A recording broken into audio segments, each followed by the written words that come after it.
Hello everyone. आज की recipe सबके इमोशंस के साथ जुड़ी हुई है, मतलब सबको बहुत पसंद आती है। इसका नाम सुनते ही बिना भूख के भूख लग जाती है। भटूरे ऐसे बनेंगे कि दूसरे दिन भी सॉफ्ट रहेंगे, बिल्कुल जालीदार रहेंगे। छोले बिल्कुल एरोमेटिक रहेंगे, होममेड मसाला के साथ रहेंगे। तो पंजाबी स्टाइल छोले भटूरे की रेसिपी शेयर कर रही हूँ। अगर रेसिपी अच्छी लगती है तो लाइक शेयर कीजिएगा, और अगर मेरे चैनल पे आप नए हो तो मेरे चैनल को सब्सक्राइब करना बिल्कुल ना भूलिएगा। तो चलिए रेसिपी की ओर बढ़ते हैं। तो सबसे पहले मैंने यहाँ पे एक बड़ा सा बर्तन लिया है, उसमें 1 कप सूजी या रवा ले रही हूँ, आधा कप दही ले रही हूँ, दही खट्टी है ये, 2-3 चम्मच पानी ले रही हूँ, 1 छोटा चम्मच सफ़ेद नमक, 1 छोटा चम्मच चीनी और नमक दोनों की क्वांटिटी बराबर रहेगी। अब सबको अच्छे तरह से मिला करके 3 से 4 मिनट के लिए छोड़ देंगे। इससे क्या होगा, जो हमारा भटूरा है वो बिल्कुल जालीदार और सॉफ्ट बन के तैयार होगा। 3 से 4 मिनट के लिए मैंने छोड़ दिया था। अब इसमें मैदा मिला दूंगी। तो यहाँ पे मैं मैदा 3 कप ले रही हूँ। तो 3 कप मैदा ले लिया है। अब इसमें आधा छोटा चम्मच बेकिंग सोडा डालूंगी। अब सबको अच्छी तरह से पहले मिला लेंगे। अभी पानी का इस्तेमाल बिल्कुल नहीं करेंगे, क्योंकि मैदा में पानी की मात्रा जो है वो वैसे भी कम लगती है, और यहाँ हमने दही और सूजी भी फुलाया है। तो पहले चेक कर लेंगे अच्छी तरह से मिला के। तो अब यहाँ पे मैं 1 कप पानी ले रही हूँ। पानी रूम टेम्परेचर पे है, ना ही ठंडा ना ही गर्म लेना है, रूम टेम्परेचर पे पानी लेना है। जैसे हम लोग पीते हैं उसी हिसाब से ले लेना है। अब अच्छी तरह से गूँथ करके सॉफ्ट डो बना के तैयार कर लेंगे। अगर आप बेकिंग सोडा नहीं डालना चाहते तो आप इसकी जगह इनो का इस्तेमाल कर सकते हैं, लेकिन इनो का इस्तेमाल आपको डबल करना होगा। जैसे कि मैंने यहाँ पे आधा छोटा चम्मच बेकिंग सोडा इस्तेमाल किया है, तो आपको 1 छोटा चम्मच बेकिंग इनो का इस्तेमाल करना पड़ेगा। अब यहाँ पे मैं थोड़ा सा तेल डाल करके, ऊपर से चिकनाहट बना रहे इसलिए तेल डाल करके 2 से 3 मिनट तक के लिए और गूँथ लूँगी आटे को, और इसे ढक करके 1 से 1.5 घंटे के लिए छोड़ दूंगी। अगर आपके पास ज़्यादा समय है तो 3 से 4 घंटे के लिए छोड़ दीजिएगा, तो इससे भटूरा जो है और ज़्यादा सॉफ्ट बन के तैयार होगा। अब इधर मैंने बर्तन चढ़ाया है गर्म होने के लिए।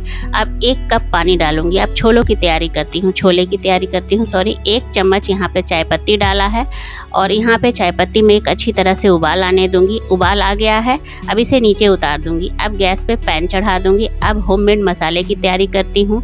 यहाँ पे 2 छोटा चम्मच मैंने यहाँ पे साबुत धनिया लिया है, 1 छोटा चम्मच सौंफ, 1 छोटा चम्मच जीरा, 4 से 5 काली मिर्च, 1 बड़ी इलायची, 2 छोटी इलायची, 4 लौंग, 1 चक्र फूल लिया है, थोड़ा सा यहाँ पे जायफल ले रही हूँ, 1 इंच दालचीनी का टुकड़ा। अब लो फ्लेम पे इसे 1 मिनट के लिए भून लेंगे, जब तक कि इसमें से हल्का सा कलर ना आ जाए, अच्छी सी खुशबू ना आ जाए। तो यहाँ पे आप देख सकते हैं कलर चेंज हो गया है। अब इसे गैस से नीचे उतार लेंगे।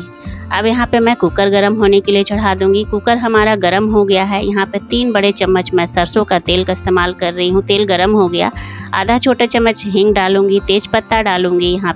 यहाँ पे मैंने 2 बड़े साइज के प्याज लिए हैं, जिसे बारीक चॉप कर लिया है। प्याज को इसके अंदर डाल देना है तेल के अंदर, और तब तक भूनना है जब तक कि प्याज में अच्छा सा कलर ना आ जाए, और फ्लेम को यहाँ पे लो टू मीडियम रखना है। तो प्याज में अच्छा सा कलर आ गया है, आप देख सकते हैं। अब यहाँ पे 1 चम्मच भर के मैं लहसुन, अदरक और हरी मिर्च का पेस्ट डाल दूंगी। अब लहसुन, अदरक और हरी मिर्च पेस्ट डालने के बाद भी इसे लो फ्लेम पे 1 से 2 मिनट के लिए भून लेंगे। तो मैंने यहाँ पे लहसुन, अदरक, मिर्च भी भून लिया है। अब 1 बड़े साइज का टमाटर, जिसका पेस्ट मैंने बना लिया है, आप चाहें तो बारीक चॉप भी कर सकते हैं। टमाटर डालते के साथ यहाँ पे स्वाद अनुसार नमक डाला है, यानी मैंने यहाँ पे 2 छोटा चम्मच नमक डाला है। अब सबको अच्छी तरह से मिला करके अब इसे ढक करके 2 से 3 मिनट के लिए पकने देंगे। तो 3 मिनट हो गए हैं। हमारा जो टमाटर है वो अच्छी तरह से भुन गया है, उसका कच्चापन बिल्कुल ख़त्म हो गया है। अब यहाँ पे जो हमने शुरुआत में मसाले जो रोस्ट किए थे उसको मैंने पीस लिया है, उसको यहाँ पे डाल देंगे। आधा छोटा चम्मच हल्दी डाला है, 1 छोटा चम्मच कश्मीरी लाल मिर्च डाल रही हूँ, इससे कलर बहुत अच्छा आता है। अब सबको अच्छी तरह से मिला लेंगे। फ्लेम यहाँ पे लो ही रखना है। अब यहाँ पे मैं 2-3 चम्मच पानी डाल रही हूँ, ताकि मसाले जो है हमारे वो जले नहीं। अब यहाँ पे मिला लेती हूँ एक बार पानी डालने के बाद भी।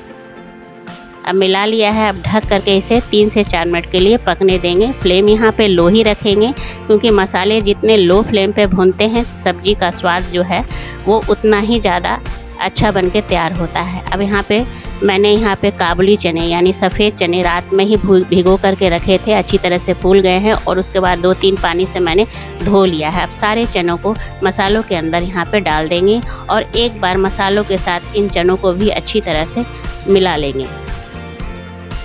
ये बिल्कुल होममेड मसाला है और बहुत ही आसान तरीके से बता रही हूँ मैं। यहाँ पे 1 छोटा चम्मच मैंने चाट मसाला डाला है या आप आमचूर पाउडर भी डाल सकते हैं। अब यहाँ पे जो मैंने चाय पत्ती उबाल कर रखा था उसको डाल देंगे। इससे क्या होगा, बिल्कुल कलर बहुत अच्छा आएगा। जो हमारे पंजाब में या दिल्ली में मिलते हैं छोले भटूरे काले काले, बिल्कुल वैसा ही रंग आ जाएगा चाय पत्ती डालने से। अब मैं यहाँ पे गर्म पानी डाल रही हूँ, बिल्कुल गर्म पानी है।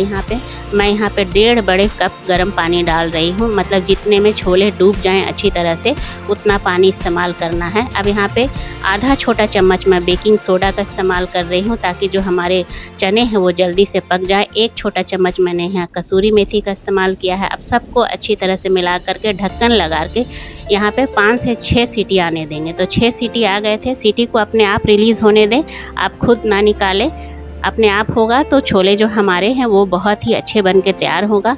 तो यहाँ पे आप देख सकते हैं कलर कितना सुंदर है। अब छोले भी चेक कर लेते हैं, चने अच्छी तरह से सॉफ्ट हो गए हैं, पक गए हैं। अब यहाँ पे अच्छा सा तड़का लगा लेते हैं जिससे भटूरे का छोले का अच्छा सा टेस्ट आ जाए। तो यहाँ पे तड़का पैन में 1 चम्मच घी लिया था मैंने, 3 से 4 लहसुन की कलियाँ हैं, यहाँ पे बारीक चॉप कर लिया है, अदरक को जूलियन कट कर लिया है। अब अच्छा सा कलर आने देंगे लहसुन और अदरक में। अब जल्दी से यहाँ पे तड़का लगा लेंगे। यहाँ पे जल्दी से तड़का लगाना है, जल्दी जल्दी काम करना है। अब एक बार मिक्स कर लेते हैं। मिक्स करने के बाद यहाँ पे हरा धनिया डाल देंगे। अब ये हमारा पंजाबी स्टाइल बिल्कुल एरोमेटिक होममेड मसाले के साथ छोला बन के तैयार हो गया है।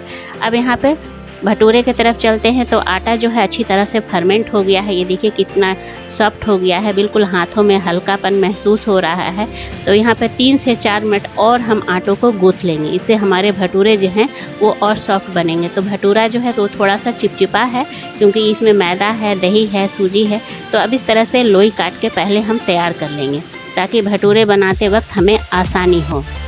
बेलना नहीं है, पहले से बेल के नहीं रखना है, बस यहाँ पे लोई काट के यानी पेड़े बना करके रख ले रही हूँ। यहाँ पे चकले पे यहाँ पे थोड़ा सा तेल लगा लिया है, बेलन पे भी तेल लगा लेंगे और इस तरह से हाथों से फैलाते हुए जिस हिसाब से आपको भटूरा चाहिए, जिस हिसाब से आपकी कढ़ाई का साइज़ है बड़ा छोटा, उस हिसाब से भटूरा बेल लेंगे। क्योंकि घर में तो छोटी कढ़ाई होती है, होटलों में ढाबों में बड़े बड़े कढ़ाई होते हैं, तो उस हिसाब से आप बेल लें भटूरों को। भटूरे बनाते समय कुछ बातों का ध्यान रखना है, इससे आपके भटूरे बहुत ज़्यादा सॉफ्ट बन के तैयार होंगे।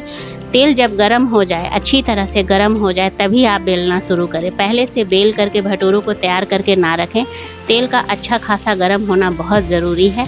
और तेल को जब हाई फ्लेम पे जब आप भटूरे बना रहे हो, जब तेल में बहुत ज़्यादा धुआं आने लगे तो उस समय गैस फ्लेम को कम कर दें ताकि जो तेल का धुआं जो है वो कम हो जाए। उसके बाद फिर से आप गैस के फ्लेम को बढ़ा सकते हैं। इस हिसाब से आप भटूरे बनाओगे तो आपके भटूरे जो हैं वो बहुत ही अच्छे बन के तैयार होंगे। तो ये फूले फूले हमारे भटूरे बन के तैयार हो गए हैं। तो चलिए आप प्लेटिंग कर लेते हैं। तो यहाँ पे मैंने भटूरे रख दिए हैं। अब ये छोले हैं। यहाँ पे मैं अचार की जगह सेजवान चटनी का इस्तेमाल कर रही हूँ, आप चाहे तो अचार इस्तेमाल कर सकते हो। तो ये हमारा पंजाबी स्टाइल छोला भटूरा बनके तैयार हो गया है।